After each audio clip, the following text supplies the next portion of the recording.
সহজ অথচ সুস্বাদু খাবার। দিনে ক্লান্তি হোক বা সন্ধ্যের হালকা খিদে, এক বাটি কার্ড রাইস আপনাকে স্বস্তি এনে দিবে।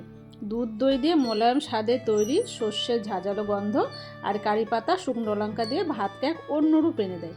নমস্কার, আমি ববিতাজ রসে সবাইকে স্বাগত। এখন আমার পেজটা যারা ফলো করনি প্লিজ ফলো করে দাও। আজ বানাবো কার্ড রাইস। ভাত রান্না করে ভাতটা ঠান্ডা করে নেব। এবার স্বাদ মতো লবণ দিয়ে ভাতটা খুব ভালো করে চটকে নেব, যাতে ভাতের মধ্যে আঠালো ভাবটা আসে। এবার পরিমাণ মতন দই দেব আর হালকা হাতে মিশিয়ে নেব। সামান্য দুধ অ্যাড করব, যাতে স্বাদ আর ঘনত্ব বজায় থাকে। খুব সিম্পল অথচ স্বাস্থ্যকর খাবার আমার বাড়িতে প্রায় হয়ে থাকে। আমার ছেলে টিফিনের জন্য বানিয়েছি, তাই ভাবলাম শীতের শুরুতে গরমের শেষে রেসিপিটা তোমাদের সঙ্গে শেয়ার করি। এবার তড়কা দেওয়ার জন্য তড়কা প্যান গ্যাসের উপরে বসিয়ে পরিমাণ মতন সর্ষের তেল দিয়ে দিব। তাতে 3টে শুকনো লঙ্কা দিয়ে লঙ্কাটা যখন খুব ভালো করে ভাজা হয়ে যাবে, তখন আমি দিয়ে দেবো সামান্য সর্ষে আর দিয়ে দিব কারি পাতা।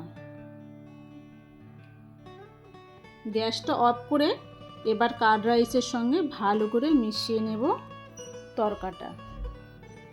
যারা ডায়েটে আছো তারা অবশ্যই কার্ড রাইস খেতে পারো, কারণ এতে পেট ভরিয়ে দেয় কিন্তু ক্যালোরি খুব কম যোগ হয়, শরীরকে ঠান্ডা রাখে। নিরামিষ দিনেও তোমরা এই খাবারটা খেতে পারো, কারণ এতে কোনো মাছ মাংস বা প্রাণীজ উদ্ভিদ নেই।